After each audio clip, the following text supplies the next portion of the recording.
people, our drivers, co-pilots, people who are probably pitting for us, everybody that's involved.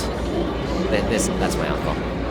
This is his uncle, my uncle's friend. I'm just gonna interview people on my hand this mic to somebody, probably like my dad or Eric 2AM. So we're here at the Mint 400 on Fremont Street, getting ready for tech and contingency. We're here with the Ducky Racing Camburg Ranger.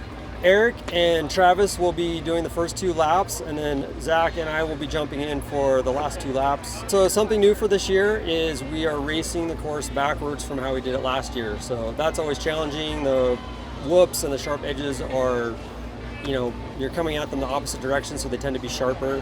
It tends to make the course rougher because you're hitting everything the opposite edge. Yeah, so the truck just got a bunch of work done to it. It should be handling a lot better this year. A lot of tuning, a lot of time. Roll cages redone, fixed a lot of issues. So should be a good truck for this race. Can't wait. My predictions. It's either second or first because Vinny's racing. That's going to be my biggest competition. He's probably going to start up in first. We have an engine problem. Not bad. I think it's fine. I think it's just hurting. It's fine. I think he'll make it. But, second or first. I think we're going to keep it smooth. I think podium, because a lot of people are going to break. We're going to ask some other people about their predictions, see what they're going to do, see what they think, where we're going to end up. All right, we're at the Mint 400. We're going to ask my dad a few questions of the Mint 400, his predictions. What should I do with my hands? All right, so we're back at the Mint 400 for the second year in a row. Last year we didn't make it. We made it to like 350 miles and had a problem. So this year, our number one goal is just make it to the finish and see what happens. Hopefully get on the box, get on the podium. But everything's good. We prepped this truck way more than before. But there's little issues that we're just always concerned about, but I think we're gonna make it. So we will see. It's definitely nerve-wracking. So yeah, I'm gonna take the first 200 miles. Me and Travis will be in the truck. He'll be navigating, and then Zach jumps in right in the middle. We do a big fuel stop there. Switch driver and co-driver. Eric 2AM's jumping in with Zach, and they're gonna bring it home. My goal is just to get the truck clean, smooth, not beat up, ready for Zach to take it and rip it to the finish line. So it's gonna be good. Seen a lot of people checking out the truck. I think people love the new wrap, I new think wheels. this is a better wrap than last year. I think a few more people are looking at it just because it's more eye-catching. Next year, people are going to be looking because it's fast. Because you nailed it this it's fast. year. Yeah. Right? This year, this year, you're building up the fan base for next year. Yeah. What's up? So I'm Zach Zayden. Zach Connor. So Ducky. 2 Zachs. I used to race this Ranger from about 2018 to 2022. We ended up winning the Moore 1400 championship in it in 2022. And then Zach and Eric ended up buying this truck from us when Camburg and Magnaflow merged. So now he's racing it. Yeah. Just came back from King of Hammers. Won that. Truck's all set. Zach's now Team Magnaflow, Team Camburg, so sponsored. Obviously he's killing it, 15 years old, ripping out here. I don't know, I was 17, I thought I was young, so he's obviously younger than us.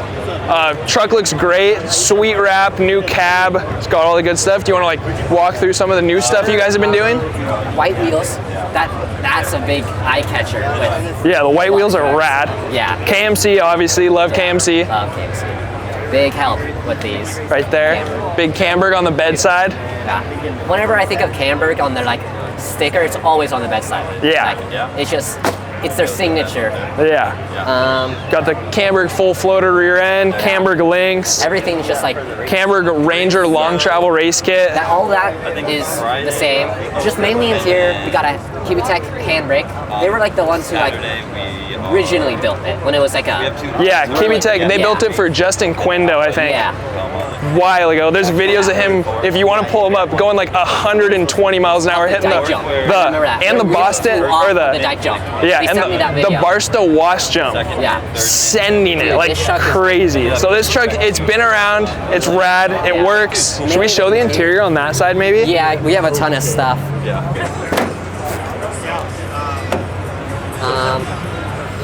Warrants will weld on the, I can't think of the name of this, in place. Steering wheel bracket. Yeah.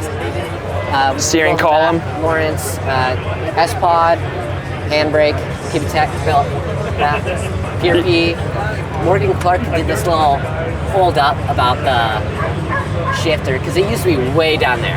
Yeah, it was, you Yeah. literally, when you're strapped in, like when we first started racing, you're strapped in, you're like reaching for it. You'd be reaching, you hit the sill, you're like, oh. I'm already like really short, Yeah. so I had to bring it up. We have our 2 switches, just put a button, and it used to be a key. Yeah, we Yeah. used to have a key, which was kind of cool. Yeah.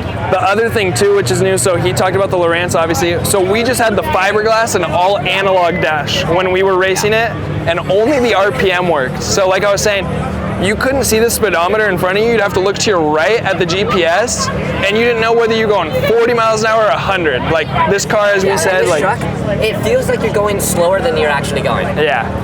And I feel like it feels wrong. Like Yeah. I was cruising at 70 or 80 on the KOH, and I thought I was heading like 50. Yeah. Like it's so weird. Yeah, first time I ever drove 100 miles an hour in a car was this Ranger in Barstow. And the only reason I know I'm like looking over, we're hitting rev limiter going like 110. So fun. We put a new gearing in it. I can't think of the gearing name, but it's a shorter gearing, just for longer. It's, Yeah. I like it personally and how I drive it. So the last gearing was a little bit longer. This Yeah. one's shorter. Make it feel. Oh. Yeah, and this little race truck has a 420 cubic inch LS3. Yeah. So it's got all the power in the world. Yes. I feel like this car just sounds so good. Dude, yeah, Dude, it rips. Yeah. These are- It's so different because it's such a small car. You think it's not gonna have like a very loud, but it just. Yeah, when we had it, we had the mufflers. They Yeah, came like I straight out and up here. I want to do that To exit, when we were in Glamis, it was like that, but you can't hear anything on the intercom. Like Oh my it's gosh. way too rowdy. Dude, I love the look of that though. Yeah. I think, dude. It looks rowdy. When we had it in Glamis, it was running super rich, so it was like Yeah. smoking and like fire out, which like looks sick, Yeah. obviously. Does the drive shaft still say Danger Ranger on it? I think so. Somewhere? Yeah. Oh yeah, it does. Yeah, we never changed it. So we took funny. it off a few times. Dude, it's such a fun truck. It's so sturdy. What you guys did, what Camburg has done to it, and then what we've done to it, amazing. Like, Yeah, Jason Campbell put all the time into this yes, truck.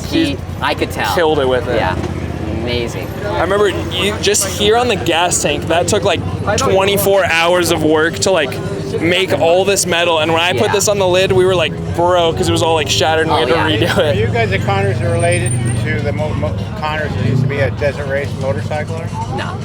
No. Nah. They were from SoCal. I thought maybe there was some fountain. Yeah. Well, sweet. Chad, if your dad hanging, bro. Yeah, just swap these Yeah. on the front, swap the center too. Yeah. The other spot on the right. Yeah. Should help. Yeah. More distance. A little bit. I need it. Yeah. Don't. We have like 2 lights, 2 big ones. So these should definitely help with the. Gotta get the roof right. Yes. We need to. I think that's the next thing for the truck is add the actual tabs. So, yeah. We fell tech because of window nets. It's a little big of a gap over here. At the King Hammers, they didn't mind it, but Mint, the deal, which it's fine. We'll figure out a way. We have Team West Anthony on his way. He's at Falcon doing something. I don't know what he's doing, and we could also go and get chicken water. So we have a few options, but we're just gonna leave the truck here and wait. What are we doing? We are building and fabricating Fab? fab work Fab. Doing fab work on a race truck. Ducky fabrication. Ducky fabrication. We like zip ties. Don't do this at home, anybody. It's not a good idea. Tech likes it though. Tech said it's the way to go. So we're doing what tech inspection tells us to do. Race truck things. How did we do this? How much work got put into this? Enough. Yeah, we're good. Hey, we did it all. Oh, okay. I'll be right there. All right. Move the car over. Sick. Yeah. Thank you, guys. All right. You earned that one. Yeah. What's up, guys? It's Flipper coming to you late Wednesday night after tech. Been working at Rugged all day, doing installs on thousands of radios and GPSs all day. Finally finished up 1444 of the Ducky Racing truck. Got all the GPSs synced, got all of our chase radios, race radios, handhelds, all the teams fully dialed, ready to go. Looking at the predictions for tomorrow, there's a lot of really good fast trucks in here. Us, Vince Munoz, there's a couple other 1400 trucks that are gonna give us a run for our money. I know within the first 100 miles, but after that, I know it's probably gonna come down to Ducky, Vinny Munoz, and there's one other 14, I think it's 1477. It looked like a pretty good truck. But other than that, I'm hoping me and Eric are in the truck first. So I hope within the first 200 miles, we have a pretty good lead or a pretty good position on course, and we'll see what happens then.